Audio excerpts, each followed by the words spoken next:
अस्सलाम वालेकुम। पढ़ा है 700 सीरीज, कैसी लगी 700 सीरीज?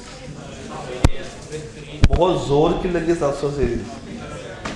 700 के अंदर पूरी एक अनमोडिफाइड रिपोर्ट, उसको रटा लगाना। फिर 701 में कैम, उसको ड्राफ्ट करना। फिर 705 में मॉडिफिकेशन, उसको भी ड्राफ्ट करना। फिर 706 में थोड़ा सा रटा, उसको भी लिखना है। फिर 705 706 कंबाइन होकर भी आता है।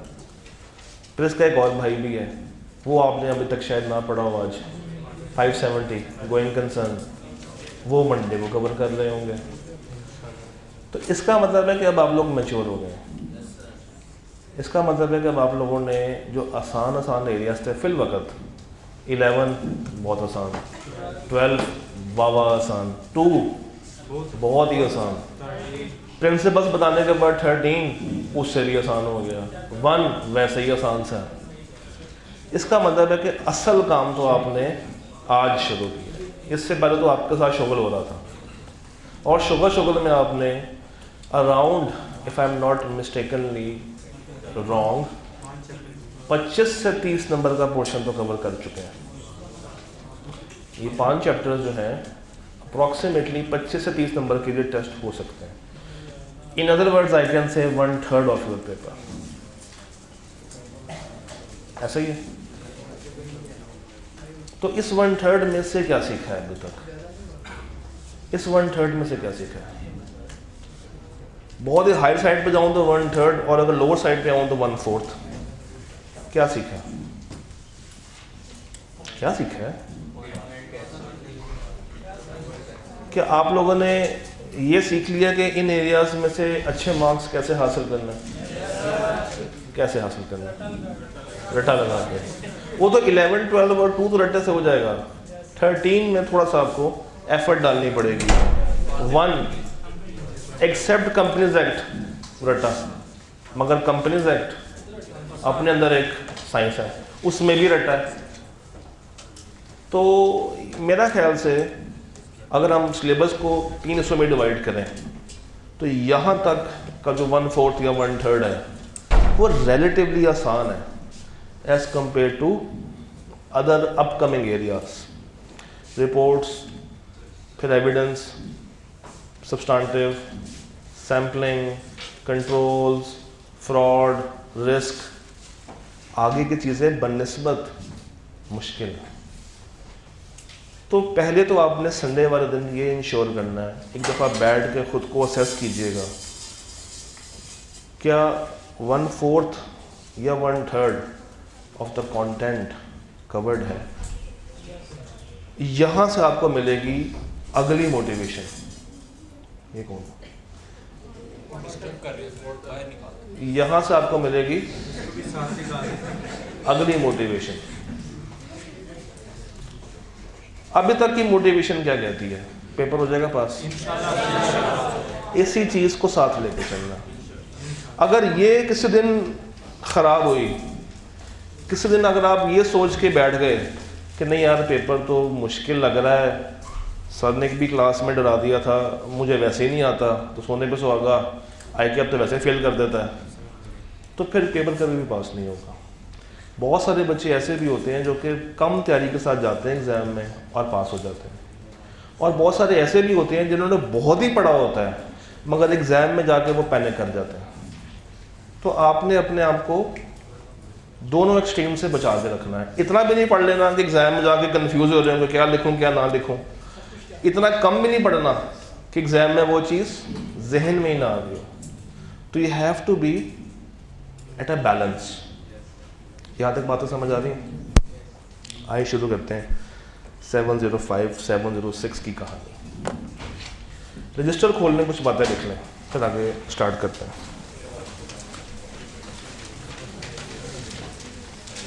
या रब्बुल आलमीन इन बच्चों को इस एरिया में हौसला, हिम्मत, ताकत और जज्बा और रहनुमाई फरमाना और इनके साथ साथ रहना कि ये एरिया एग्जाम में मिनिमम 15 नंबर के लिए तो आता ही आता।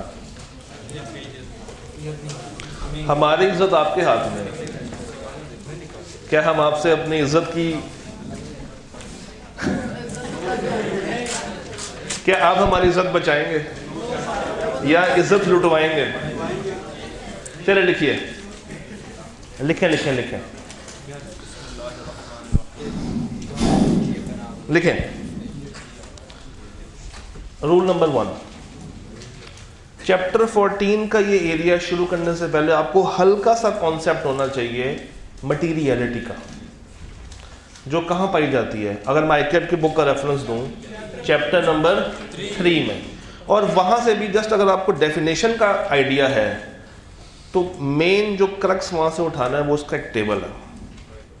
देखा है वो टेबल, बेंचमार्क वाला टेबल, पता है?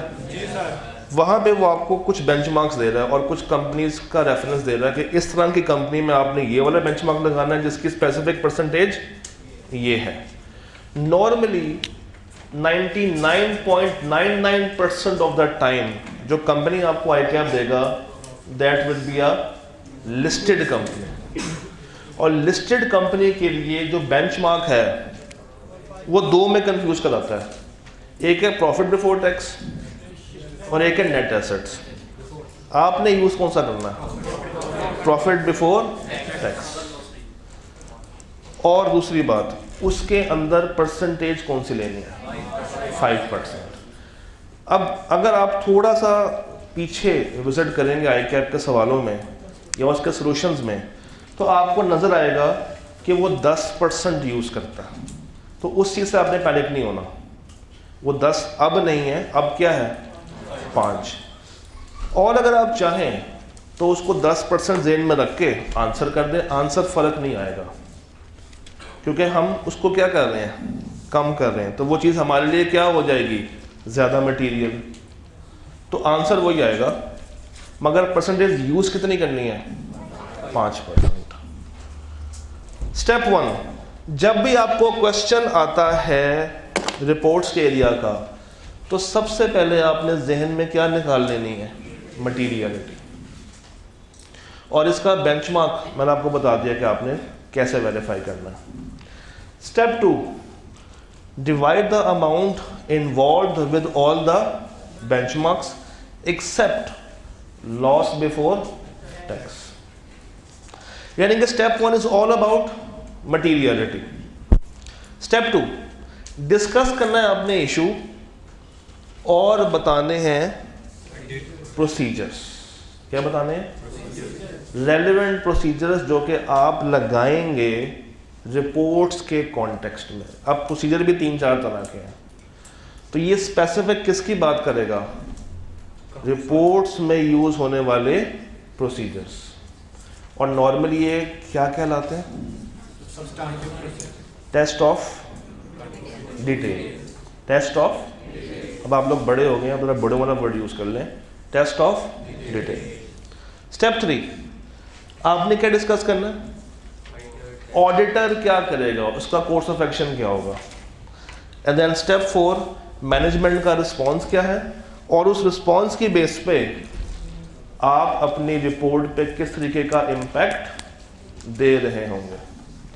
अगर तो आप इन चारों स्टेप्स को फॉलो करते हुए अपना आंसर ड्राफ्ट करेंगे तो हमेशा परेशानी से बचे रहेंगे। वरना क्या होगा?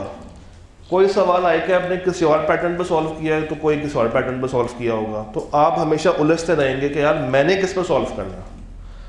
तो आपको एक फ्रेमवर्क दे दिया है जिसको आपने परमानेंटली फॉलो करना है, चाहे सवाल 5 नंबर का है, चाहे 7 नंबर का है, चाहे 10 नंबर का है, चाहे 20 नंबर का है। यहाँ तक बात समझ आती है? आइए इसका प्रैक्टिकल वर्जन देखते हैं जी। आखिरी ये वाला मैनेजमेंट का क्या रिस्पॉन्स है? क्या मैनेजमेंट अपनी गलती को ठीक करती है या नहीं करती? क्या मैनेजमेंट आपका स्कोप लिमिट करने से रोकती है या नहीं रोकती? उनका जो भी रिस्पॉन्स होगा, और फिर उनके रिस्पॉन्स के मुताबिक आपने अपनी रिपोर्ट पे क्या देनी है? ओपिनियन देनी। ये चार्ट तो क्लियर है? इस चार्ट के ऊपर दोबारा से डिबेट करने की जरूरत तो नहीं है। मैं एक दफ़ा बस मुदस्सिर भाई एक दफ़ा जूम करके ऑनलाइन वाले बच्चों को दिखा दे ताकि जिनके पास ना हो वो कम से कम उसको बना लेंगे ताकि उनको भी कुछ फ़ायदा हो जाए। बस हल्का सा जूम करके वापस ले आए, वो पॉज कर लेंगे वहाँ पे। डन। अब एक सवाल देखते हैं, the profit before tax of Tariq limited. अच्छा एक चीज़ और, ऑडिट के पेपर में अगर आपने कामयाब होना है तो क्वेश्चन की रीडिंग बहुत स्ट्रॉन्ग करनी पड़ेगी आपको, स्पेशली रिपोर्ट्स के सवालों की रीडिंग, रिस्क के सवालों की रीडिंग, फ्रॉड के सवालों की reading. The profit before tax of Tariq limited for the year ended 30 June 17 is rupees 790 million. Company 3 साल की वारंटी देती है टू इट्स कस्टमर और इसके लिए उन्होंने प्रोविजन रिकॉर्ड किया है कितना, 80 मिलियन की प्रोविजन रिकॉर्ड कर ली। The management carries out the computation internally.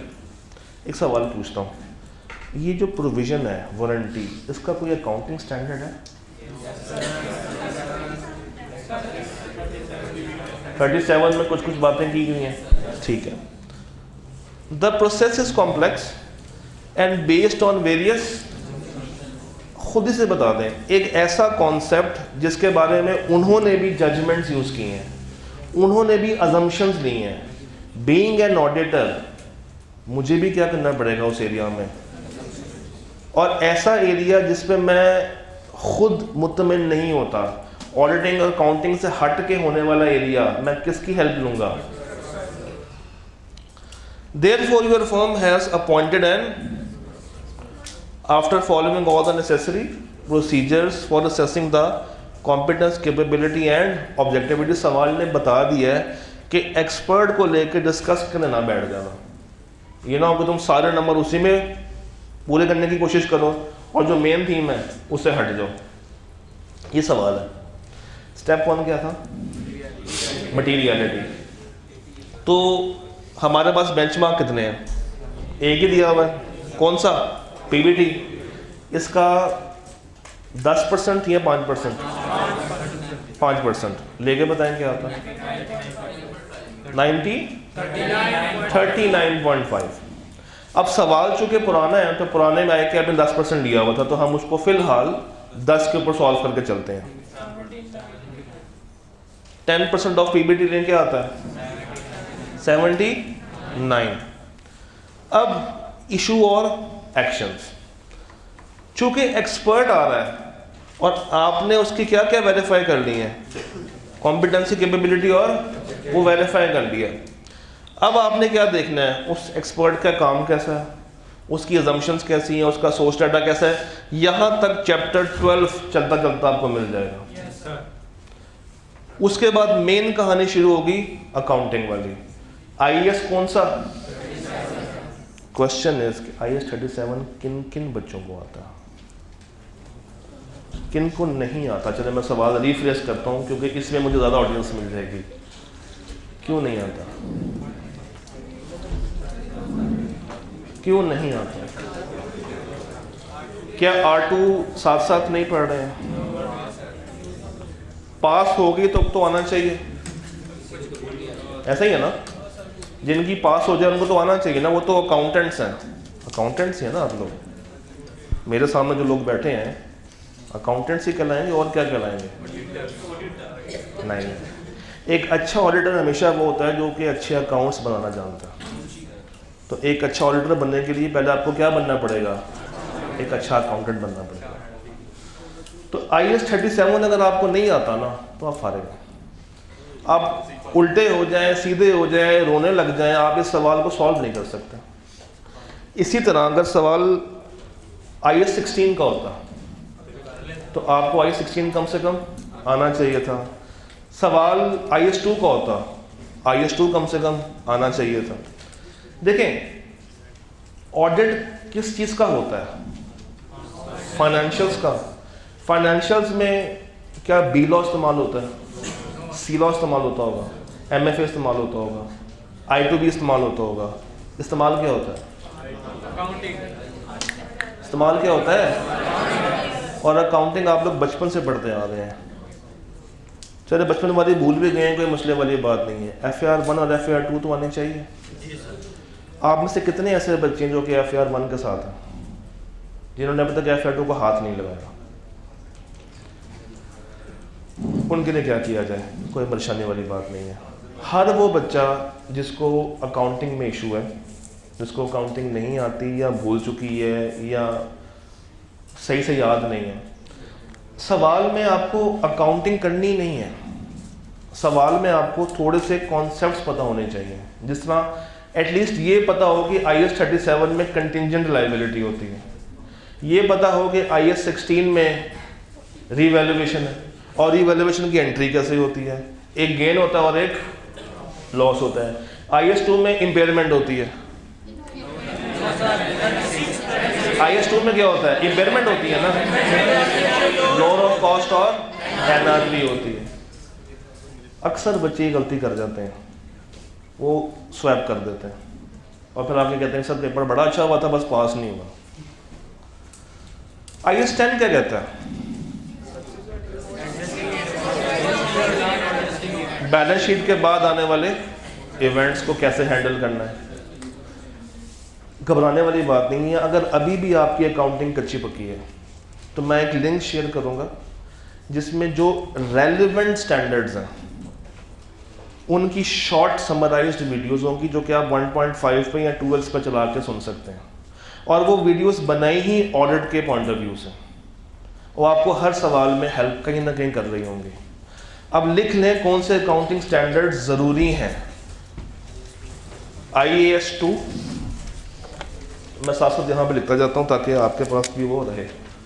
तो मैंने इसलिए कहा था कि आज घर वालों को बता के आना कि हमारे आर्टिकल स्टार्ट हो गए, अब हम 7, 8, 9 बजे घर आएंगे, है ना। IAS 2, हाँ खाना खाना सारे तैयार हैं। IAS 2, IAS 10,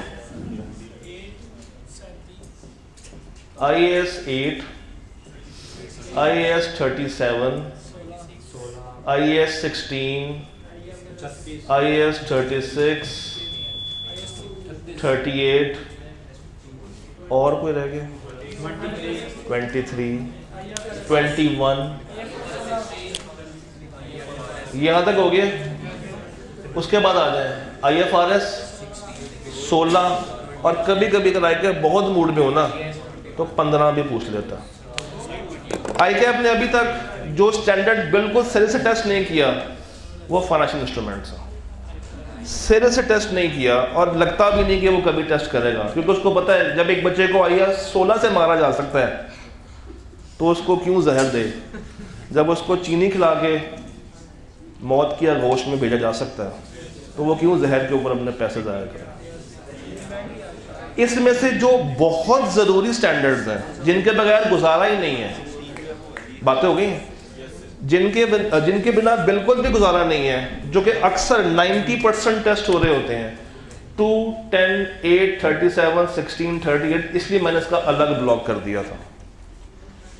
जो इसके अलावा है lease, revenue, borrowing cost, IAS 21, ये रेलेवेंट जगहों पे इस्तेमाल होते हैं, मगर रिपोर्ट्स के अंदर ये अगर आपको स्टैंडर्ड्स के बारे में नॉलेज है और अगर आपको ये मैप क्लियर है, कौन सा मैप, ये मैप क्लियर है, तो ज़िंदगी आसान है, फिर कोई मसला है ही नहीं।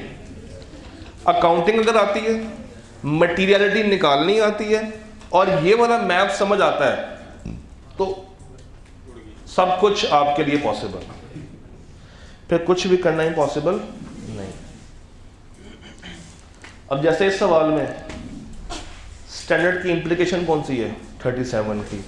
अब देखना ये है कि इन्होंने क्या कंप्यूट किया है, वारंटी की प्रोविजन, क्या वो IAS 37 के रूल्स के मुताबिक है या नहीं, और क्या ये प्रोविजन रिकॉर्ड होनी चाहिए या इसका डिस्क्लोजर बनना चाहिए।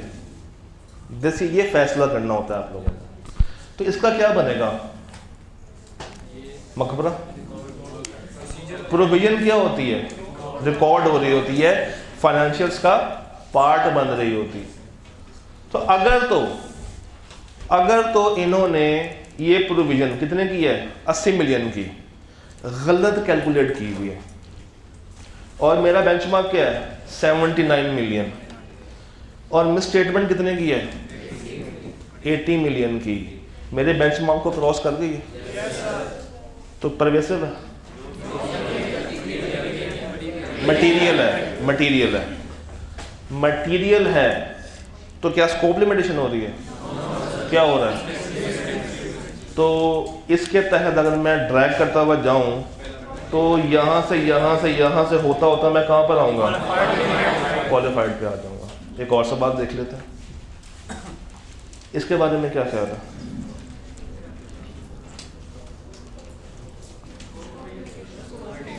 ये यहाँ पे क्या हो रहा है, अच्छा अक्सर क्या होगा स्कोप लिमिटेशन वाले सवालों में नॉर्मली आपको कोई अमाउंट, कोई फिगर नहीं दी होती। जब सवाल खामोश हो तो आपने खामोश नहीं रहना, फिर आपने उसके दोनों एंगल्स को डिस्कस करना। पहला एंगल क्या होता है, इफ मटेरियल, और दूसरा एंगल क्या होता है, इफ परवेसिव। मटेरियल है फिर क्या होगा, और परवेसिव है तो फिर क्या होगा। स्कोप लिमिटेशन हो, मटेरियल हो, क्वालिफाइड, स्कोप लिमिटेशन हो, परवेसिव हो, उससे पहले, अच्छा एक सेकेंड, ये क्या साइंस है, ये भी क्वालिफाइड, ये भी क्वालिफाइड, दोनों में क्या फर्क है, दोनों में क्या फर्क है। चले चले चले, मुझे पता आप सबको आता है, आप सारे दोस्तों बैठे हैं, I know for a fact. एक भाई को पकड़ते हैं जिन्होंने ब्लू कलर की कैप पहनी हो। गुड मॉर्निंग सर, ये वाली कौन सी होती है,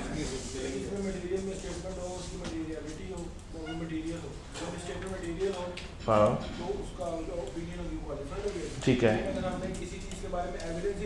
ठीक है, ठीक है, ठीक है, ठीक है, तो दोनों की ओपिनियंस को अगर मैं लिखने जाऊं तो ऐसा कौन सा वर्ड है जो दोनों को अलग अलग कर देता है,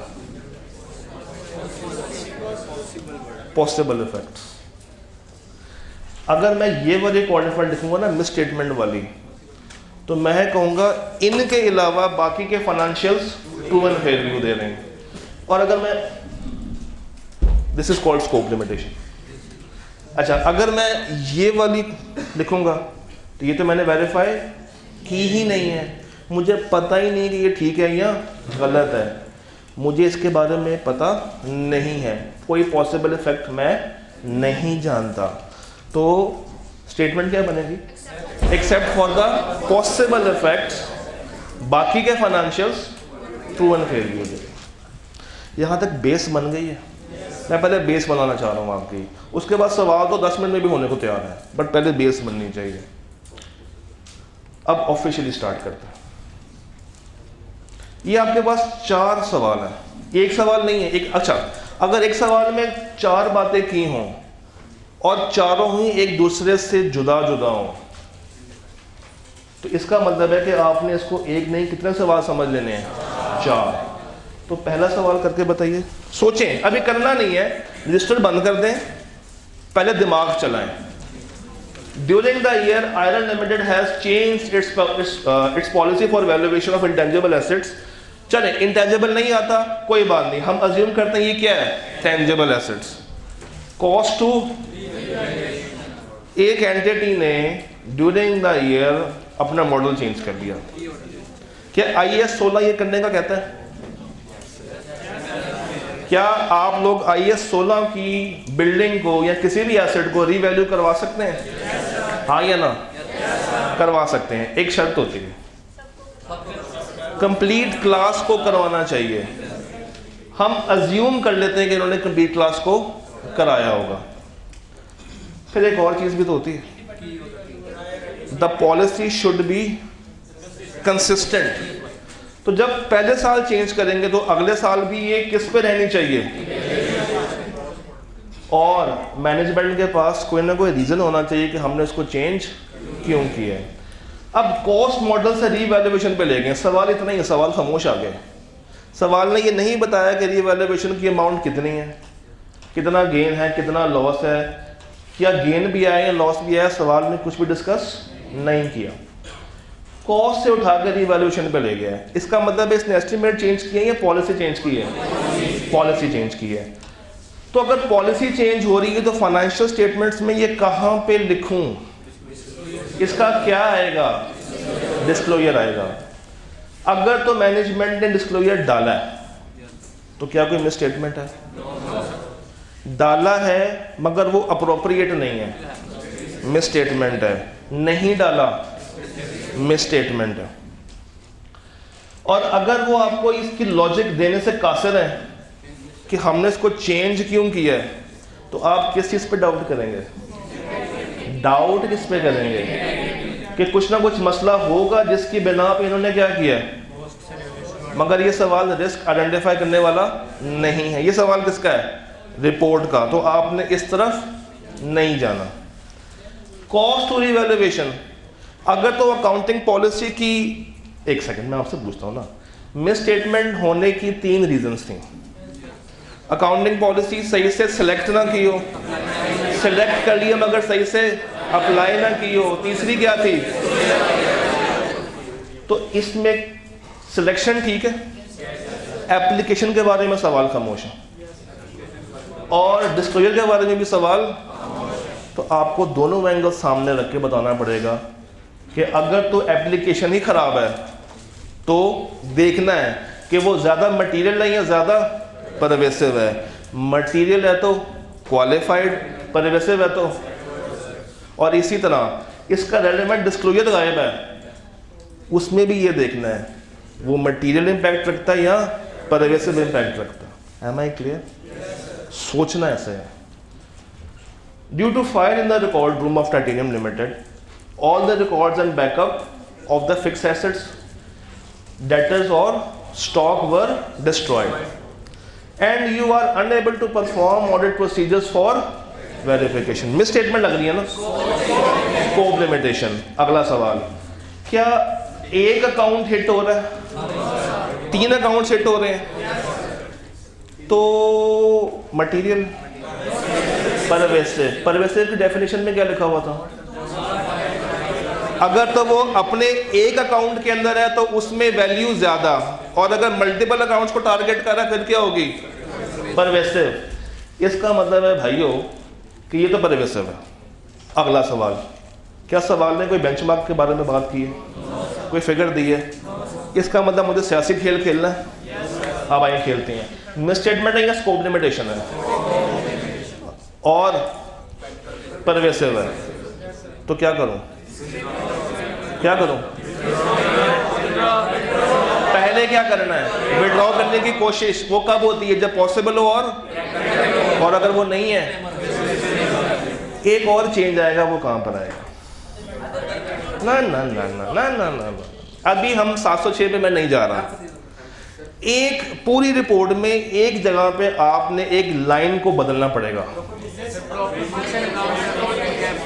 अभी आप आते हुए 700 की रिपोर्ट पढ़ के आए होंगे, उसमें कुछ कंटेंट्स होंगे। कंटेंट नंबर 9 या 10? 9। उसका नाम क्या है? Other reporting responsibility. उसमें एक पॉइंट लिखा हुआ है कि कंपनी ने क्या proper books of accounts maintain किए हैं या तो क्या किए? तो ये भी बात बताएंगे। आइए इसका जवाब देखते हैं। जरा जवाब पढ़िएगा।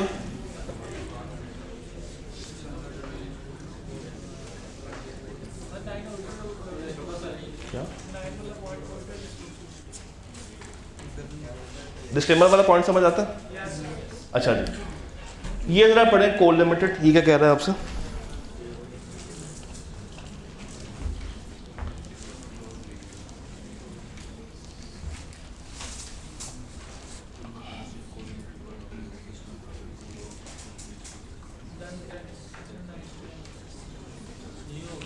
एक कंपनी के कंट्रोल्स वीक हैं, उसका कोई इम्पैक्ट रिपोर्ट पे आएगा? रिपोर्ट पे कोई इम्पैक्ट है? क्या मैंने कंट्रोल्स पे रिपोर्ट देनी है? क्यों?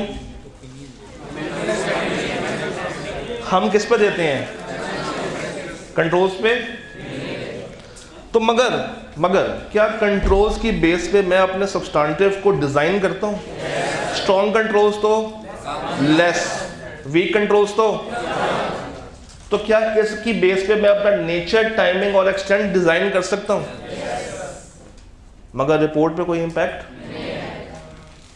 चौथा पॉइंट पढ़ना,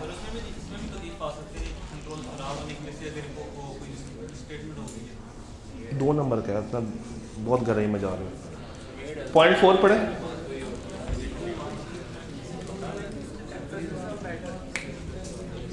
पॉइंट 4 पढ़ लिया, भूल जाएं। इसको रिवाइज करके बताता हूँ। एक कंपनी है, उस कंपनी के जो एसेट्स हैं उसमें प्रॉपर्टी प्लांट इक्विपमेंट आ रहा है 100 मिलियन का ईयर एंड पे। ईयर एंड के बाद आग लग गई, प्लांट डिस्ट्रॉय हो गया। डिस्ट्रॉय होने के बाद जो वैल्यू आई है प्लांट की, वो वैल्यू वर्कआउट होके सामने आ रही है 60 मिलियन। द क्वेश्चन इज, क्या ये एडजस्टिंग इवेंट है या नॉन एडजस्टिंग इवेंट है? कौन कौन कह रहा है नॉन एडजस्टिंग है? जरा हाथ खड़ा करेंगे। अकाउंटेंट्स बैठे हैं मेरे सामने, इतना तो मैं आपसे एक्सपेक्ट कर सकता हूँ। ईयर एंड के बाद आग लग रही है, 100 मिलियन से कम होके प्लांट मेरा 60 पे आ गया है, एडजस्टिंग है या नॉन? क्योंकि कंडीशन एग्जिस्ट नहीं करती थी।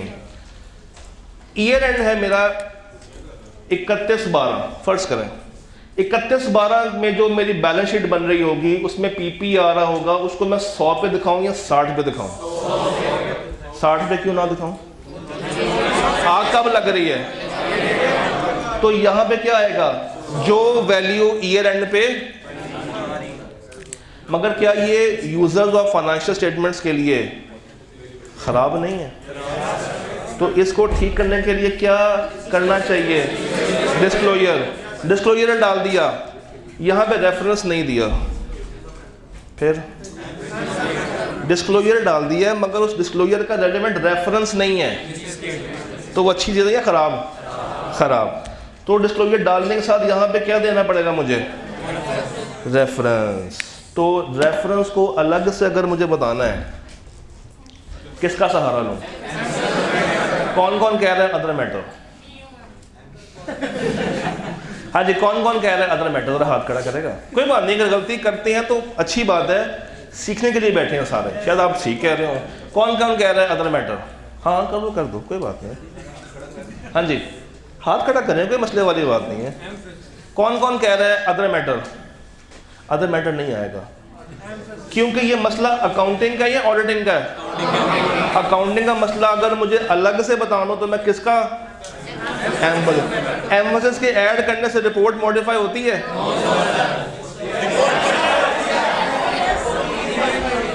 कोई बात नहीं, कसूर आपका नहीं है, हर बच्चे का। ये कसूर आपका नहीं है, हर बच्चे का होता है। अब सुन लें, आप लोगों ने अभी जब 700 में रिपोर्ट के कंटेंट्स पढ़े, वो थे 11 ही पढ़ के आए हैं। कितने थे? 14। शुक्र है ये याद है कम से कम, ये नहीं भूले आप लोग। उन 14 कंटेंट्स में कहीं आपने EOMP देखा? कहीं आपने OMP देखा? नहीं। मगर ये दूर के कज़न है जो किसी भी टाइम रिपोर्ट में एंटर हो सकते हैं। और जब दूर के कज़न घर आते हैं तो तकलीफ क्या होती है? ज़्यादा। बंदा नाक मुंह मरोड़ता है, मरोड़ता कि नहीं मरोड़ता? तो रिपोर्ट क्या हो जाएगी? खराब। रिपोर्ट क्या हो जाएगी? मगर ओपिनियन खराब। मुंह पे आप अच्छे ही होंगे, हाँ जी क्या बात है, मेरा दूध का कज़न आया, अच्छी बात करेंगे ना, ओपिनियन अच्छी देंगे, मगर अंदर जाके पता नहीं की लैंड आ गया यार अच्छे। तो रिपोर्ट खराब मगर ओपिनियन। दोबारा पूछता हूँ, EOMP और OMP ऐड करने से ओपिनियन खराब होगी? रिपोर्ट खराब होगी? पक्की बात है? आप तो नहीं भूलेंगे, एग्जाम तक तो नहीं भूलेंगे ना? चल शुक्र। तो अब ये सवाल देखें, क्या हुआ? इतना मासूमाना सवाल। हाँ सब कुछ लिखना पड़ेगा। ये सवाल देखें, हाँ जी 4 ही subsequent to year end destroy हो रहा है, तो इसमें क्या आना चाहिए? एम्फसिस। वो एम्फसिस किसको टारगेट करेगा? किसके लिए मैंने एम्फोसिस ऐड किया है? उस रेलेवेंट डिस्क्लोजर के लिए। और अगर वो ही ना डाला हो एंटिटी ने फिर तो misstatement. Am I clear? ये सवाल देखें, पहला पॉइंट पढ़िए, पार्ट ए पढ़े।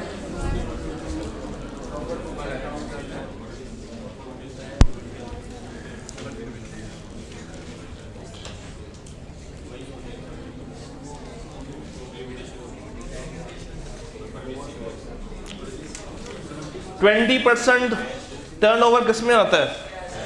तो बाकी का 80% कहाँ पे आता होगा? क्रेडिट में आता होगा। हुआ क्या है कि प्रॉपर कैश के रिकॉर्ड्स मेंटेन, तो misstatement, scope limitation. Consequently the audit team was unable to design the, क्योंकि इन्होंने उसको रिकॉर्ड ही सही से, तो कहानी कहाँ पे जा रही है? स्कोप में। और 20 और 80 में मटेरियल या परवेसिव? मटेरियल ये शो हो रहा है, तो मटेरियल के साथ क्या कर दूंगा इसको मैं? Qualified, except for the possible effects. और अगला चेंज कहाँ पर आएगा? अदर रिपोर्टिंग रिस्पॉन्सिबिलिटी में proper books of accounts maintain नहीं की हुई। पार्ट बी देखें क्या। अभी मैं सिर्फ रिपोर्ट का इम्पैक्ट बता रहा हूँ। अगर मैं पूरा सवाल का जवाब दूं, अगर मैं आऊं उसकी तरफ, तो वो करेगा। अगर नहीं मिलता तो फिर स्कोप लिमिटेशन में जाएगा। मैं इसका एंड बता रहा हूँ इस वक्त। पार्ट बी देखें, मेथड चेंज कर रहा है किस चीज़ का? क्या ये सवाल ऐसा ही नहीं? यहाँ पे भी क्या चेंज थी? तो ये चेंज क्या होती है? फर्क क्या होता है? पॉलिसी चेंज में और एस्टिमेट चेंज में क्या फर्क होता है? कुछ समझ नहीं आ रही। हमें इसका आंसर देंगे येलो और ग्रे कलर की स्ट्रैप्स शर्ट वाले भाई। सर पॉलिसी में एस्टिमेट में चेंज बता दें, कम से कम इंट्रो टू अकाउंट्स तक तो ये बात आ जाती है मेरा ख्याल से। हाँ जी,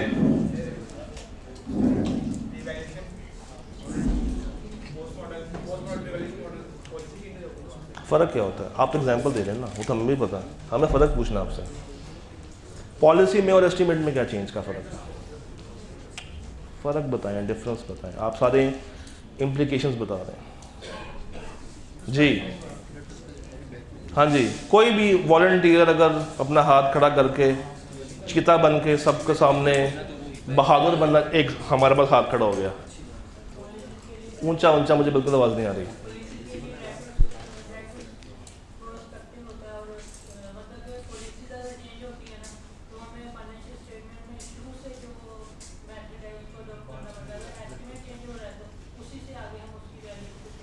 इम्प्लीकेशन बताइए ना, मैं मेन डिफरेंस पूछना चाह रहा हूँ।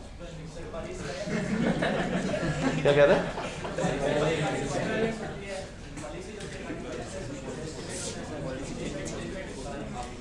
अच्छा आप सुन लें, मैंने ये सवाल क्यों किया था आपसे। इसका पर्पज़ ये नहीं था कि मैं आपको डिफरेंस बताऊं।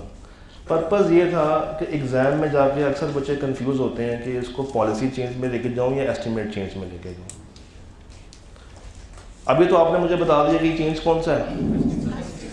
अगर एग्ज़ाम में ना समझ आ रहा हो तो क्या किया जाए? तो नॉर्मली हम उसको फिर पॉलिसी चेंज में ले जाते हैं। नॉर्मली अगर मैं आईकैप के सॉल्यूशंस को देखूं तो उसने अक्सर इस चेंज को पॉलिसी चेंज भी बनाया हुआ। ठीक है, तो आपने बस उसको ये बताना है कि अगर तो पॉलिसी चेंज हो या एस्टिमेट चेंज हो, इसका रेलेवेंट डिस्क्लोजर आ रहा है। इसकी रेलेवेंट अगर वर्किंग सही है तो रिपोर्ट मॉडिफाई नहीं होगी, और अगर वर्किंग ख़राब है, डिस्क्लोजर नहीं आ रहा या अमाउंट ख़राब है, तो मिस स्टेटमेंट या मटेरियल या परवेसिव, और उसके मुताबिक आपकी ओपिनियन आ जाएगी। पार्ट सी देखें, पार्ट सी, ऑटम 12 का part C. The previous year's financial statements are audited by another firm of chartered accountants, जिन्होंने पहले क्या इशू की हुई है, अनमॉडिफाइड रिपोर्ट। बाय डिफॉल्ट जो आप रिपोर्ट देंगे उसमें एक पैरा घुसाएंगे, वो पैरा कौन सा होगा? अगर कोई गलती भी ना हो, मिसस्टेटमेंट भी ना हो, सब कुछ सही हो, फिर भी आप ये वाली रिपोर्ट दे पाएंगे या नहीं दे पाएंगे? क्यों? क्योंकि आपने एक पैराग्राफ बीच में क्या किया है, ऐड किया है। तो चाहते हुए भी अनमॉडिफाइड नहीं दे पाएंगे। कौन सी देंगे? क्यों? रीज़न, आपने OMP को बीच में ऐड किया। वो बड़ा सवाल एंड पे आते हैं। ये सवाल स्प्रिंग 22 में आया था। प्लीज़ रीड, किताबें बंद कर दें, रजिस्टर बंद कर दें, मुझे आपसे करवाना है। और ज़बानी करवाना, लिखने में जाएंगे तो बहुत टाइम लगेगा। ये सवाल देखें और सोचें कि इसका आंसर क्या बनेगा। अब चूंकि स्प्रिंग 22 में आया तो आपने वो 5% वाला पॉइंट यहाँ पर रखना है। सिर्फ सोचें और एक आंसर बनाने की कोशिश करें।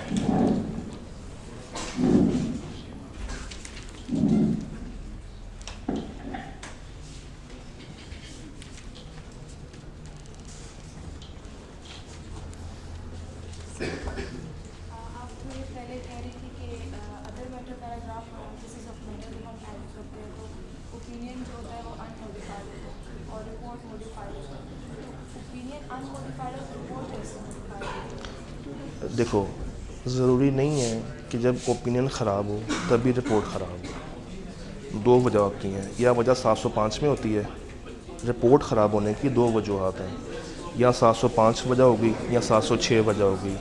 705 कहती है ओपिनियन में मसला है, 706 कहता है कि अगर ओपिनियन ठीक है मगर तुम्हें इन दो में से कोई एक पैराग्राफ ऐड करना पड़ रहा है तो रिपोर्ट के जो कंटेंट्स हैं वो हिल जाते हैं, एक नया कंटेंट हम बीच में ऐड कर देते हैं, तो वो मॉडिफिकेशन है।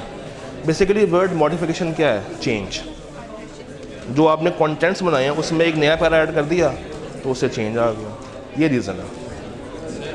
हाँ जी जी जी, मैं करता हूँ आंसर, मैं सवाल से बाद आता हूँ। हाँ जी, इसके बारे में क्या? PEL had implemented a new accounting software, standard IS 38 and tangible. Due to high pressure from the top management, जो इसकी implementation थी वो बहुत जल्दी में की गई है, which has resulted into numerous errors, बहुत ज़्यादा errors हैं। कहाँ पे? इन्वेंट्री में भी, पेएबल में भी, और तो एक अकाउंट हिट हो रहा है, कितने अकाउंट हिट हो रहे हैं? परवेसिव पे कहानी जा रही है। अभी देखते हैं आगे क्या करता है। PEL staff is still in the process of identifying and rectifying the deficiencies. The audit team has been unable to verify the balances through alternate means. अब वो कह रहे हैं कि alternate means से भी मुझे एविडेंस हासिल नहीं हो रहा। स्कोप लिमिटेशन, इन्वेंट्री, पेएबल और रिसीवेबल का जो बैलेंस है वो कितना है? 200, 150 और 100, तीनों को ऐड करें 450। किसका 5% लूँ? लेके बताएं क्या आ रहा है? 25 से ये कितना मसला है? 450, बहुत ऊपर नहीं चला गया तो परवेसिव है। पहले कोशिश करनी है किस चीज़ की? वो कब होता है? जब पॉसिबल हो और प्रैक्टिकेबल हो, और अगर वो नहीं हो पा रहा फिर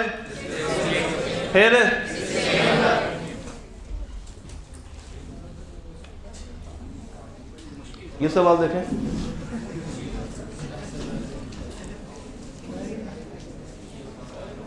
जी एक सेकंड जी सलाल भाई, एक सवाल था आपका।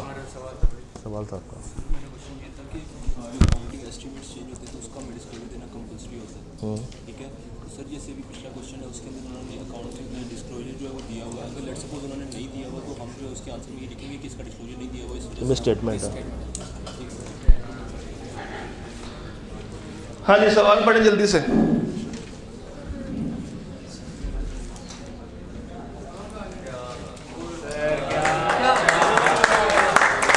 सवाल पढ़ लें, सवाल पढ़ लें। इसी बहाने कम से कम आप 2 घंटे तो कहीं नहीं ना जाएंगे। ये रिश्वत है जिसके हाथ में कप जी डेस्परेट जी, ये इसको रीड कर लें। चले चले बातें नहीं करनी, हम जिस मकसद के लिए इकट्ठे हुए हैं, हम जिस मकसद के लिए इकट्ठे हुए हैं वो सवाल देखें। मैं आपके पास ही आ रहा हूँ, सवाल रीड कर लें जल्दी से।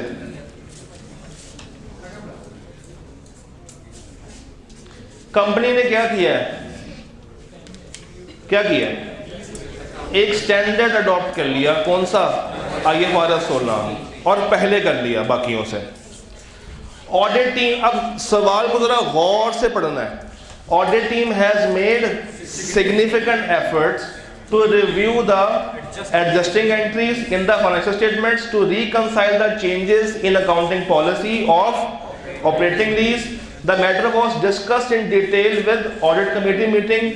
Your team has included the details about adjustments and impact of FS in the board letter. अच्छी बात कर रहा है या खराब बात कर रहा है? ये सवाल में अच्छी बात हो रही है कंपनी के बारे में या बुरी बात हो रही है? ये बता दें बस।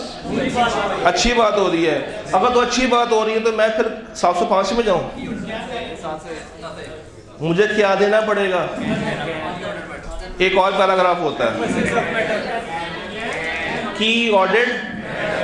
अब कैम क्यों आएगा? उसकी कुछ रीजंस हैं।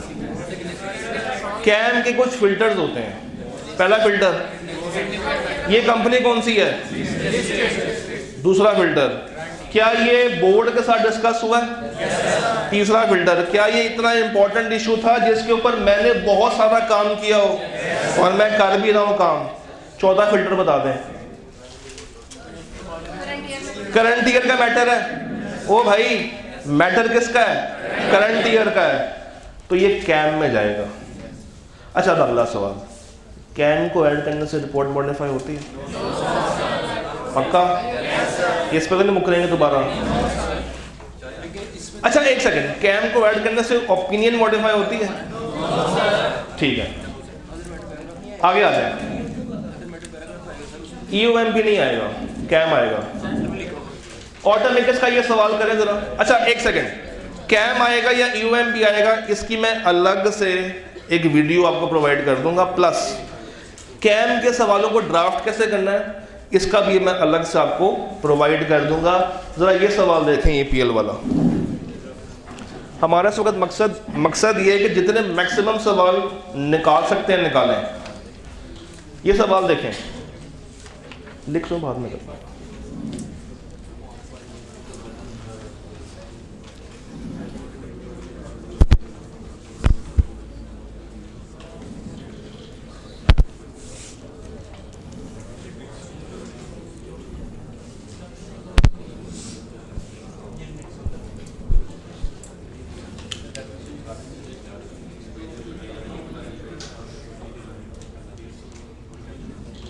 सवाल पढ़ लिए, जल्दी करें।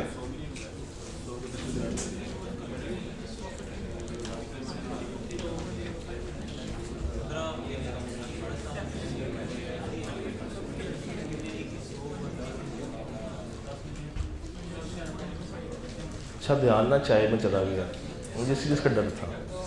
अच्छा नजरें ना यहाँ पे हैं कि चाय कितनी रह गई है, नजरें सामने नहीं है कि सामने क्या हो रहा है।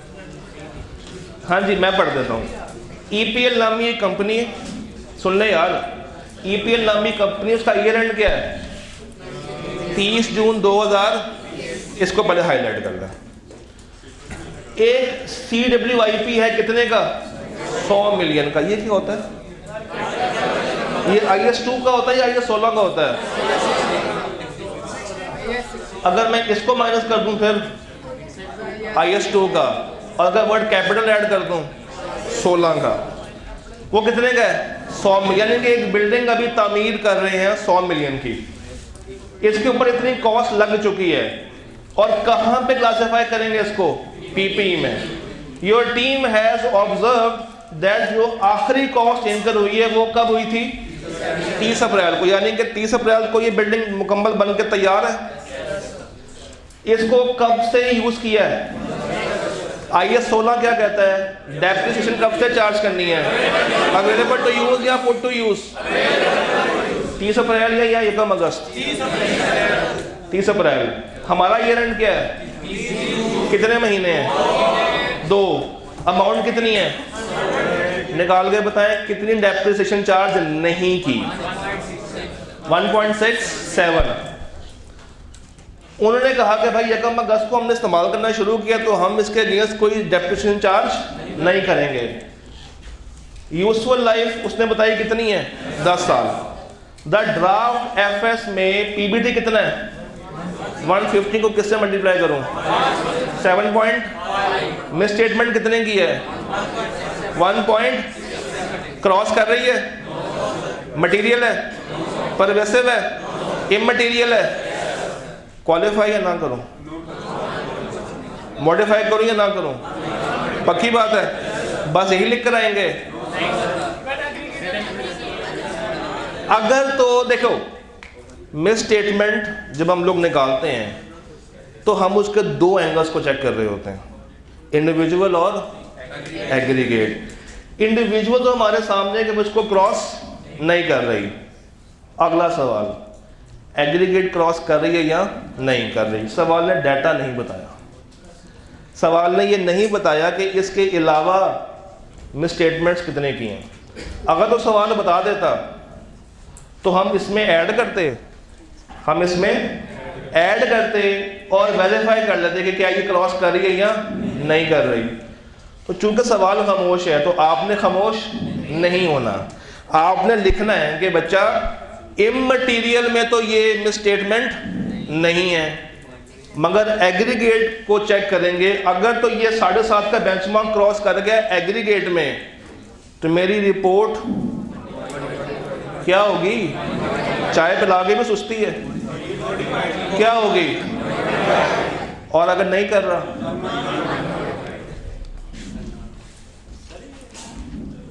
जी जी हाँ, सवाल ने कहीं भी ना उसके बारे में बताया ना नहीं बताया। नहीं, वो जो चीज़ नहीं आती ना एग्जाम में उसकी तरफ, अगर तो तुम्हें आता है बोरिंग कॉस्ट का स्टैंडर्ड आता है तो तुम इसके अंदर जो उसके रेलिवेंट प्रोसीजर्स हैं लिख दो कि क्या इन्होंने कैपिटलाइजेशन रेट सही निकाला है, क्या इन्होंने उसको सही से वर्किंग की है। अगर तो जहन में है, फिर अगर नहीं आती कोई चीज़ तो पंगा नहीं लेना फजूल का उसके साथ। अच्छा जी, बड़ा प्यारा सवाल है, एक और EPL, ये भी EPL है, 2 हैं सर, वो EPL और था, ये EPL और है।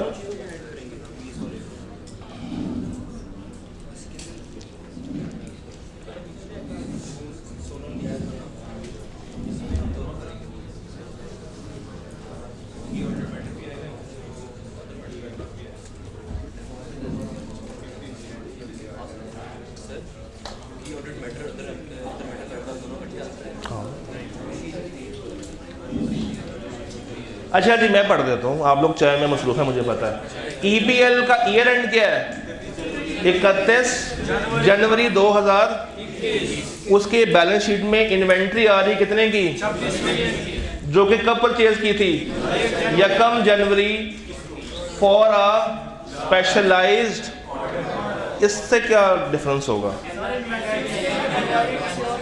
नहीं, अगर ये वर्ड लिखा हुआ तो उसकी कोई ना कोई रीजन होनी चाहिए ना, अदरवाइज आई कैप ना लिखता। कस्टमाइज्ड अगर कोई इन्वेंट्री हो तो वो किसके लिए बनती है? सिर्फ उस रेलेवेंट कस्टमर के लिए बनती है।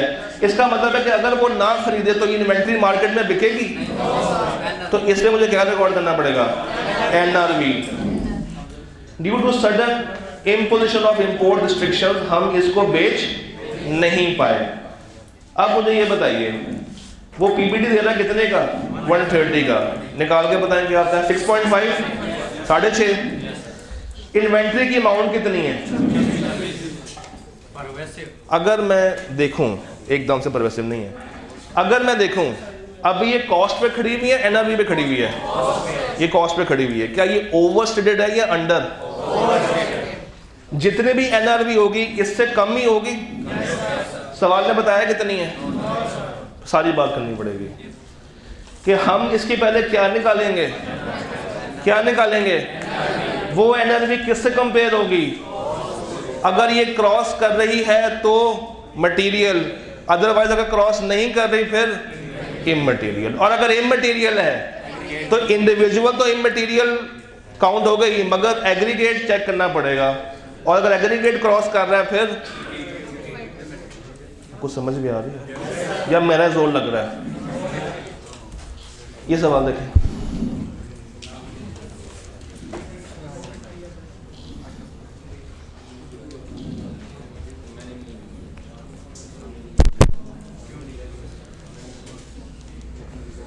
अच्छा ये 2 सवाल है, पहले आपने पार्ट 1 देखना है, उसके बाद पार्ट 2 करेंगे।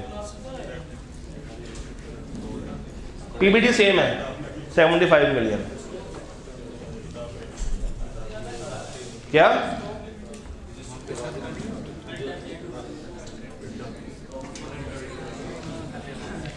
भाई कोविड आ गया, कोविड की वजह से वो आपको विजिट करने दे रहे हैं तो एकदम से रिपोर्ट खराब कर दूं, क्या कहूं उनसे, क्या कहूं उनसे, मुझे आवाज नहीं आ रही।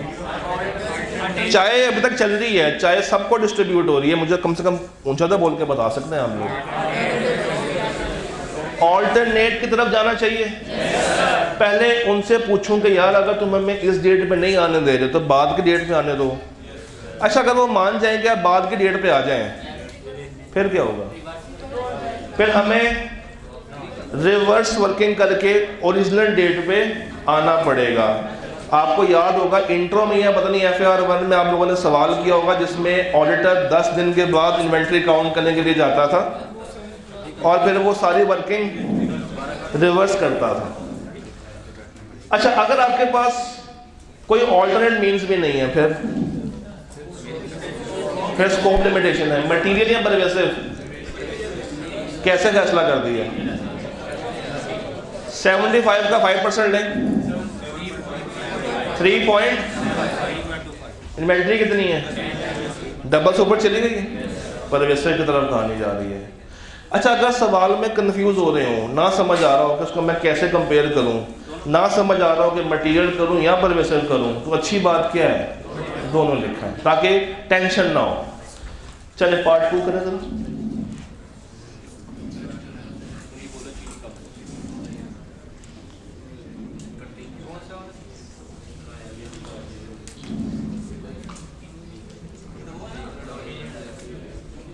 मुझे बस आपने अकाउंटिंग स्टैंडर्ड बताना है कौन सा है, IAS, उसकी कहानी सारी छाप देनी है।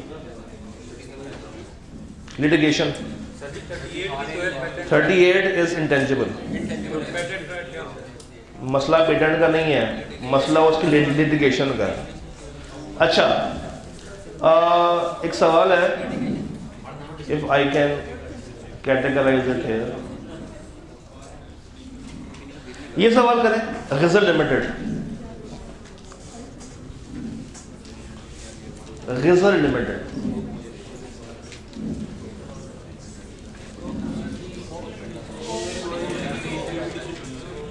दस नंबर का सवाल है, जरा आंखें खोल के लीजिएगा। सवाल की लाइनें बेशक 3.5 है मगर इसमें गहराई बहुत है। सुकून से करें, चाहे कि 10 सिप लें, हर सिप पे इसको सोचें। बहुत इंपॉर्टेंट क्वेश्चन है, 3.5 लाइन में वो घुमाएगा आपको बार बार, आराम से कर लें उसको।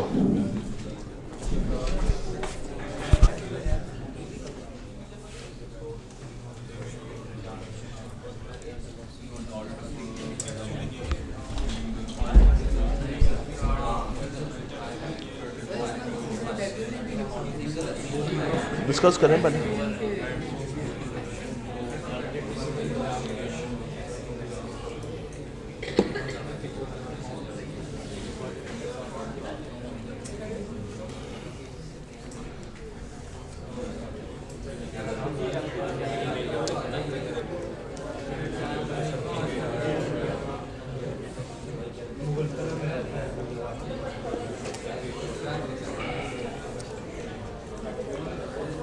चलिए एक काम करें, जो जो जहन में आ रहा है ना पॉइंट्स में लिखते जाएं ज़रा रजिस्टर के ऊपर, ताकि आप भूलें ना बाद में कि आपने क्या सोचा था।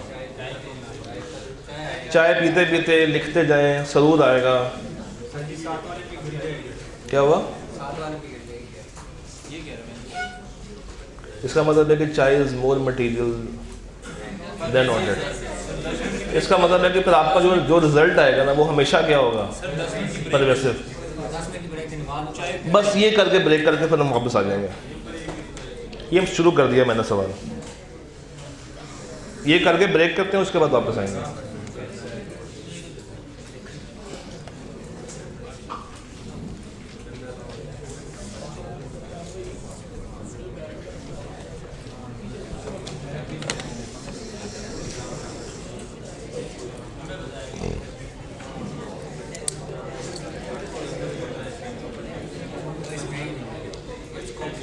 तुम लोग तो मौजों में रहे हो, तुम लोग तो मौजों में रहे हो ना। परसों भी चाय बिस्किट के साथ और आज भी चाय। आज की वीडियो लाजमी देखनी है।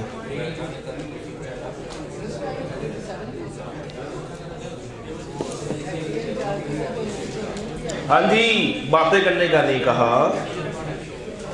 बातें करने का मैंने बिल्कुल नहीं कहा। मैंने कहा इन 3.5 लाइनों में आपके लिए बहुत कुछ छुपा है, तलाश करें।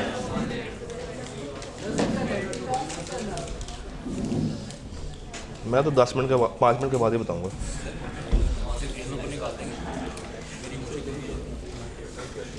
देसी काम करें। स्कोप लिमिटेशन मेरे पास भी नहीं पड़ा हो सर, स्कोप लिमिटेशन है मेरे पास। ये ऑल्टरनेट ये था।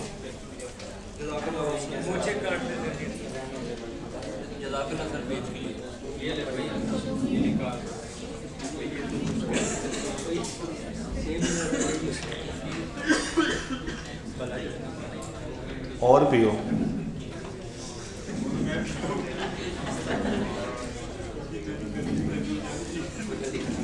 तालिब, ये चाय खत्म नहीं हुई अभी तक?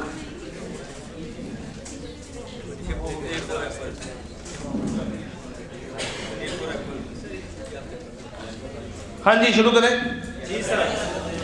You are the auditor of Chai limited, Razor limited, for the year ended 31/12/2000.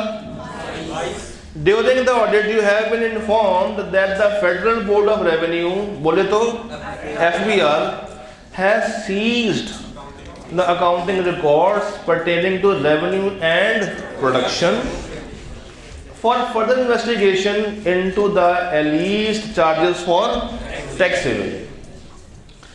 आपने ये बताना है कि सिचुएशन क्या है, इवेलुएट करना है और डिस्कस करना है क्या इम्प्लीकेशंस ऑन ऑडिट। अब आए जरा लाइन बाय लाइन चलते हैं। पहली लाइन में तो मुझे कोई मसला नहीं है, क्या बस ए लाइन को आपने हाईलाइट कर लेना, वो मसला थोड़ी है। स्कोप लिमिटेशन के 3 रीजंस थी, जरा बता सकते हैं क्या? अकाउंटिंग रिकॉर्ड्स क्या डिस्ट्रॉय हो जाए, सवाल में क्या हो रहा है, डिस्ट्रॉय हो रहे हैं।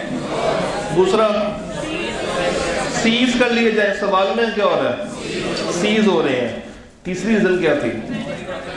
ऑडिटर के पॉइंट पे कोई ना कोई मसला हो जिससे वो एविडेंस हासिल नहीं कर पा रहा। अच्छा, सीज हो गए हैं, सीज कौन कर रहा है और क्यों कर रहा है, ये वजह है। उनको लगता है कि टैक्स एवेजन है।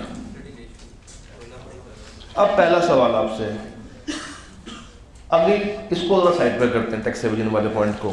मिस स्टेटमेंट है या scope limitation? Scope limitation. Account एक है या 2 है? तो मोटा मोटा परवेसिव की तरफ कहानी जा रही है। अब टैक्स एवेजन के आप पे क्या लगे हैं? चार्जेस। मगर आप क्या हैं? ये एलिजिस्ट किसे कहते हैं? मुल्जिम या मुस्लिम? मुल्जिम। इसका मतलब है कि अभी आप पे चार्जेस नहीं पड़े मगर फ्यूचर में पड़, तो एंटिटी को बेशक ये स्कोप लिमिटेशन नजर आ रहा है, अपने फाइनेंशियल्स में किस चीज को रिकॉर्ड करना चाहिए है? कंटिंजेंट, स्टैंडर्ड IAS, क्या सवाल ने बताया कि उन्होंने रिकॉर्ड किए या नहीं किए? नहीं बताया। इसका मतलब क्या है कि फिर आपको लिखना पड़ेगा कि अगर तो इन्होंने ये चार्जेस को अलग से बताया है तो मिसस्टेटमेंट नहीं है, और अगर नहीं बताया तो मिसस्टेटमेंट है। मगर ऊपर क्या हो रहा है? Scope limitation. अच्छा, स्कोप लिमिटेशन बड़ी होती है या मिसस्टेटमेंट बड़ी होती है? स्कोप बड़ी होती है। वहां से मटेरियल बड़ा होता है या परवेसिव? परवेसिव। तो यहां पे क्या हो जाएगा? स्कोप है, परवेसिव है, तो विड्रॉ या डिस्क्लेमर। तो दो बातें थी सवाल में, स्कोप भी है और मिसस्टेटमेंट भी है, और मिसस्टेटमेंट भी हमने खुद ही से उसका मटेरियल भी और परवेसिव इम्पैक्ट अलग अलग करके बताना है। सवाल ने हमें क्लियर नहीं किया। हाँ जी, अच्छा जी, ब्रेक कर लें फिर? आए ब्रेक करके हैं 10 मिनट के बाद पढ़ रहे हैं जब तक। हाँ, आपके मसले तब तक हल कर लेते हैं जी। Welcome back. तो कैसे हैं आप सब? चाय पी के मज़े में आ गए, होश भी आ गया, मुंह भी धोए हैं? पक्की बात है। और जब वजू किया होगा तब मुंह बाय डिफॉल्ट धुल गया होगा। अच्छा जी, जब तक हमें बाकी दोस्त ज्वाइन करते हैं, अगर आपका कोई सवाल है तो पूछें। आपका टेस्ट चेक हो गया। मैं कल फुल डे आपको तलाश कर रहा हूँ कि आप कहाँ पे पाए जाएंगे। आप कल मुझे नहीं मिले तो ये गलती मेरी है जब आप मुझसे लेने नहीं आए। तैयार पड़ा हुआ टेस्ट मार्क आपका मेरे रूम में पड़ा हुआ जी। कोई सवाल, कोई मसला, कोई परेशानी? यहाँ तक चीज़ें क्लियर हैं? अगर आपके पास सवाल नहीं तो मैं सवाल करूँगा फिर आपसे। हाँ जी,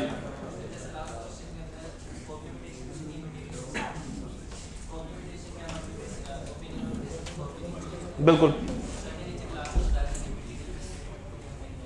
नहीं करना, वो बेसिस में जाएगी। तभी तो मैंने ये कहा है कि 10 नंबर का सवाल है, 5 नंबर मिसस्टेटमेंट के और 5 नंबर स्कोप लिमिटेशन के हैं। चल एक सवाल पूछता हूँ, इसका जवाब दीजिएगा। परवेसिव। अच्छा, एक आपका दोस्त है, वो सड़क पर जा रहा है, रास्ते में उसका एक्सीडेंट हो गया। बिरयानी की प्रोविजन रिकॉर्ड कर लीजिए। कितने खुश हुए हैं। शायद आपका दोस्त आपके साथ बैठा हो और उसका दोस्त आप हो, तो कुछ भी हो सकता है। अच्छा चलिए बात सुन लें। वो आपका दोस्त जा रहा है सड़क पे, उसका एक्सीडेंट हो गया। एक्सीडेंट होने से क्या हुआ, एक उसकी आंख ज़ाया हो गई और उसको कमर पे चोटें हैं। आंख का ज़ाया होना और कमर पे चोट आने में मुझे बताइए परवेसिव क्या है? आंख का ज़ाया होना परवेसिव है। मगर क्या मैं जो कमर पे चोटें आई उसको सिरे से भूल जाऊं? नहीं। जब मैं इसके घर वालों को कॉल करके बताऊंगा कि आंटी आपके बेटे का एक्सीडेंट हुआ है, तो क्या दोनों बातें बताऊंगा या एक बात बताऊंगा? मगर मेरा जोर किस पे होगा? अब इसी पॉइंट को समझिएगा। अगर एक रिपोर्ट में परवेसिव वाला मसला भी हो और मटेरियल मसला भी हो, तो रिपोर्ट किस पे बनेगी? परवेसिव पे बनेगी। मगर हमने मटेरियल वाली बात को इग्नोर, वो कहाँ पे लिखेंगे? बेसिस फॉर ओपिनियन के अंदर। बस ये बात बतानी थी। दूसरी चीज़ सुन लें, ICAP ना एक नई कहानी भी करा रहा है आजकल रिपोर्ट्स के सवाल में। वो कहता है कि ठीक है, तो आपको पता है कि रिपोर्ट पे क्या क्या इम्प्लीकेशन है, मैं उसमें इंटरेस्टेड नहीं हूँ, भाड़ में जाओ तुम लोग सारे। दो बातें बता दो। पहली बात, मुझे बेसिस ड्राफ्ट करके दे दो, मुझे बेसिस फॉर ओपिनियन ड्राफ्ट करके दे दो, तो वो लिखनी आनी चाहिए। दूसरी चीज़, चेंजेस कहाँ कहाँ पे आएंगी रिपोर्ट के अंदर? आफ्टर मॉडिफिकेशन क्या क्या चेंज आएगी और कहाँ कहाँ पे चेंज आएगी? अब रिपोर्ट के 11 कंटेंट्स थे ना, 14 कंटेंट्स थे। तो टाइटल में चेंज आएगी, एड्रेस में चेंज आएगी, ओपिनियन में चेंज आएगी। क्या पहले लिखा था अनमॉडिफाइड ओपिनियन, अब जो ओपिनियन दे रहे हैं खाली मॉडिफाइड नहीं आएगा, या क्वालिफाइड दे तो क्वालिफाइड ओपिनियन, एडवर्स दे रहे हैं तो डिस्क्लेमर दे रहे हैं तो डिस्क्लेमर ऑफ बेसिस में चेंज आएगी। पहले उसकी हेडिंग और हेडिंग के अंदर उसके कॉन्टेक्स्ट में। अच्छा, ओपिनियन में भी जो आपने स्टेटमेंट लिखनी है, अब वो स्टेटमेंट में भी क्या आएगी, चेंज आएगी। अच्छा, 5वां पैराग्राफ का नाम क्या था, मैनेजमेंट की। मैं बीच में 3 बातें खा तो नहीं गया, कहीं खा गया हूँ। उन तीनों को हमने एक स्पेशल नाम देते हैं, स्पेशल एरिया। उसमें कौन कौन से आते हैं, गोइंग कंसर्न, कैम और अदर इंफॉर्मेशन। इसको ज़रा फिलहाल साइड पर फेंकते हैं, इसको मैं बाद में आऊँगा इसकी तरफ। मैनेजमेंट रिस्पॉन्सिबिलिटी में कोई चेंज आनी चाहिए, ऑडिटर की चेंज एक जगह पे चेंज आएगी जब आप ओपिनियन ख़राब करते हैं, वो किताब में लिखा हुआ है।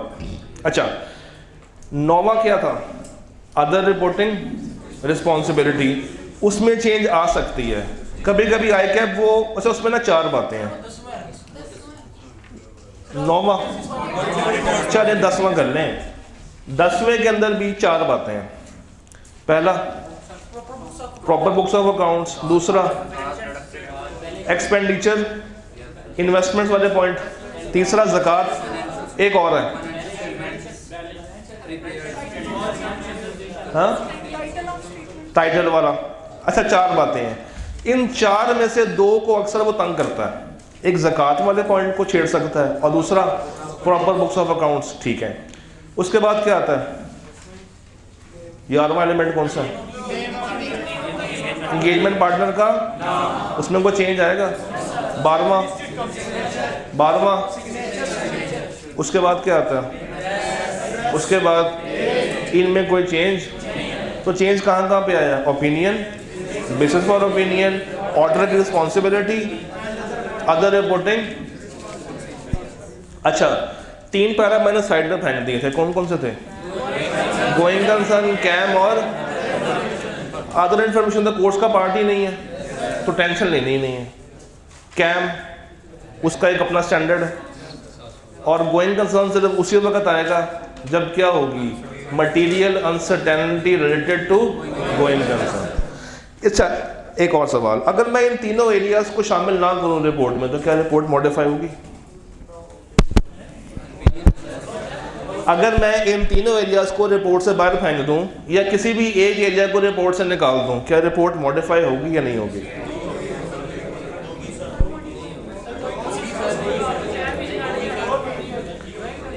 क्या कैम हर रिपोर्ट में आता है? क्या गोइंग कंसर्न हर रिपोर्ट में आती है? तो इसका मतलब है कि अगर ये नहीं भी आ रहे हैं तो मेरी रिपोर्ट मॉडिफाई नहीं हो रही, और अगर इनको मैं ऐड करूं तो रिपोर्ट मॉडिफाई फिर भी नहीं होगी। क्यों? ये स्पेशल एरियाज हैं, ये आ भी सकते हैं और नहीं भी आ सकते। ये बात समझ आ रही है? ये स्पेशल एरियाज हैं, ये चहीते एरियाज हैं। अगर आएंगे तो अपना पूरा स्टैंडर्ड लेकर आएंगे। कैम आएगा तो क्या लेकर आएगा, 701। गोइंग कंसर्न आएगा तो क्या लेकर आएगा, 570। और दूसरा वाला कौन सा है, 720, वो आपके कोर्स का पार्ट नहीं है। अगला सवाल, डिस्क्लेमर के साथ कैम आएगा, इस बात पे कायम रहना है। तो कैम क्या एडवर्ड्स के साथ आ सकता है, क्वालिफाइड के साथ आ सकता है। एक रिपोर्ट में क्या कैम, ईओएमपी, ओएमपी तीनों आ सकते हैं। तो पहले कौन सा आएगा, पहले कौन सा आएगा, बाद में कौन सा आएगा और एंड पे कौन सा आएगा? ये डिपेंड करेगा ऑर्डर ऑफ सिग्निफिकेंस या ऑर्डर ऑफ इंपॉर्टेंस के ऊपर, ये जजमेंट पे बेस करेगा। यहाँ तक बात क्लियर है? ये एक्सपेक्टेशन गैप क्या होता है? जो वो समझते हैं और जो एक्चुअल में होता है उसका डिफरेंस। अगर आईकेआर आपसे कहता है कि इसको डिफाइन करने के साथ साथ कुछ इसकी एग्जांपल्स भी दे दें, तो वो क्या हैं, इनहेरेंट लिमिटेशंस। वो क्या है? Inherent limitations. अच्छा, एक और एरिया है,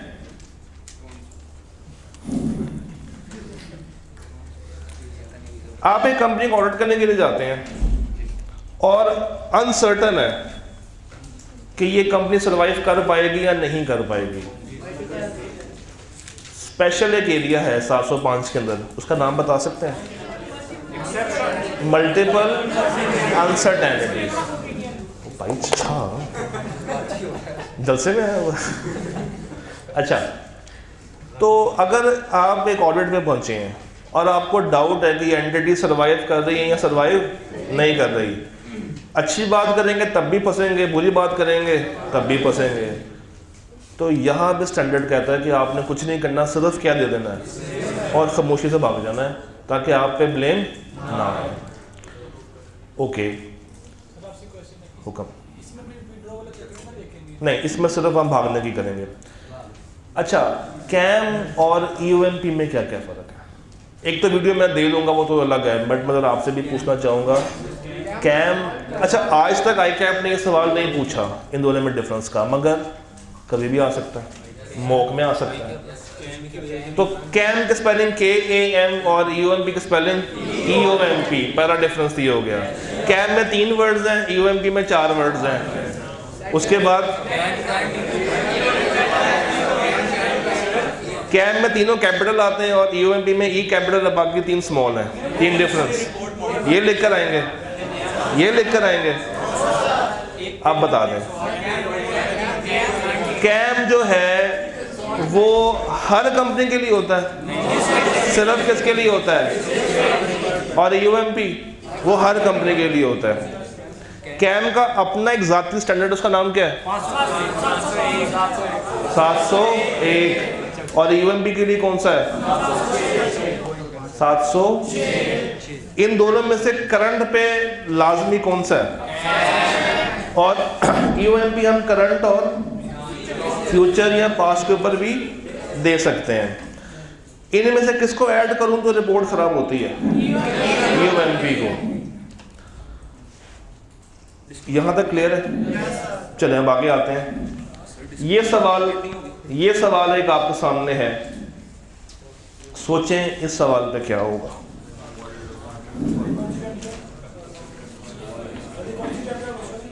सर जी ये ऑटम 14 है, यहाँ से कट गया है।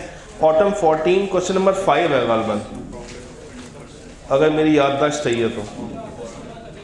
और ये आपको 705 में नहीं मिलेगा, ये मैंने उठाया है 560 में से। तो अगर आपने तलाश करना तो 560 में जाके तलाश कीजिएगा, मगर हम उसको देखेंगे 705 के अंदर ही। इसमें मुझे सिर्फ आपसे अकाउंटिंग करवानी है। सवाल पढ़ के बताएं इसकी सही अकाउंटिंग क्या होनी चाहिए। कभी कभी ICAP ये काम भी करवा रहा होता है आपसे।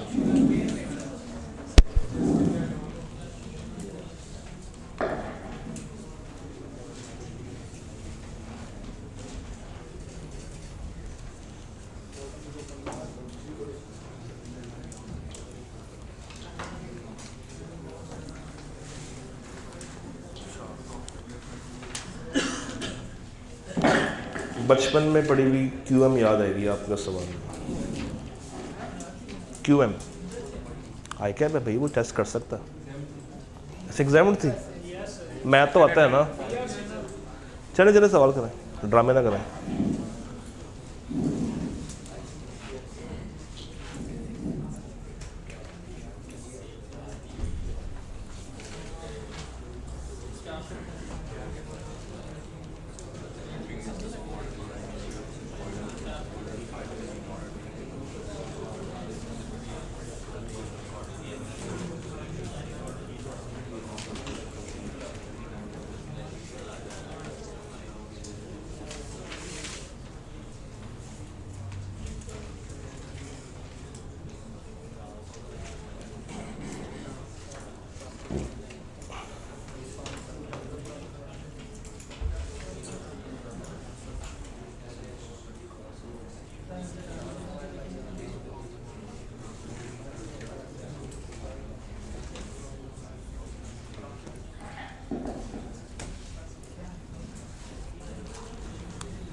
आप में से कोई चीता जो खड़ा होके ये सवाल एक्सप्लेन करे? एनीवन? कोई अच्छा स्टूडेंट, कोई अच्छा बैक बेंचर जो साबित करे कि मैं आज बैक बेंचर नहीं हूँ? किसी भाई ने पहले ये सवाल अटैम्प्ट किया हो, अगर दोबारा से अटैम्प्ट करने की कोशिश करें?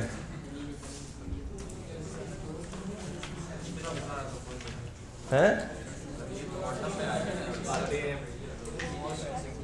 रोते हुए आते हैं सब, रोते हुए आते हैं सब, हंसता हुआ जो जाएगा वही मुकद्दर का सिकंदर कहलाएगा। आई कैप के पेपर से रोते हुए नहीं आना, हंसते हुए बाहर आना। हाँ जी, एनी वन ऑफ यू जो कि वॉलंटियर कर सकता है, चलें उसको एक अदद बिस्किट, एक अदद चिप्स और एक अदद, और अगर गलत हुआ तो सबको आप एक अदद खिलाएंगे। वो सब के लिए स्कोप लिमिटेशन हो जाएगी। अच्छा जी, बेसिकली ये सवाल अब ऑडिटिंग का नहीं है, ये सवाल अकाउंटिंग है, और अकाउंटिंग से भी ज़्यादा ये सवाल QM का है। ऊपर की बातों को इग्नोर करते हुए नीचे आए। एक सेल है कितने की? 500 मिलियन की। Sale is equal to cost plus, यानी कि इसमें कॉस्ट भी और इसमें, और CML ने क्या एक्सपेक्ट किया हुआ है? किस पे? तो कॉन्ट्रैक्ट क्या है? मुझे बताइए, कॉस्ट कितनी है और प्रॉफिट कितना है? क्या 400 और 100 है? ये 400-100 वाला कितने लोग हैं? कौन कह रहा है कि प्रॉफिट? हाय हाय, काश मैंने आपको स्टेज पे बुला लिया होता, फिर आप सबको जूस, बिस्किट, चाय सब कुछ खिला रहे होते। 416 ये किसका आया था? बेसिकली ये 500 किस पे खड़ा हुआ है? ये 500 120 पे नहीं है, किस पे है? ये 500 किस पे खड़ा हुआ है? इसको अगर मैं मल्टीप्लाई, हाँ जी 416 पॉइंट, ये कैसे आता है? ये 500 किस पे खड़ा हुआ है?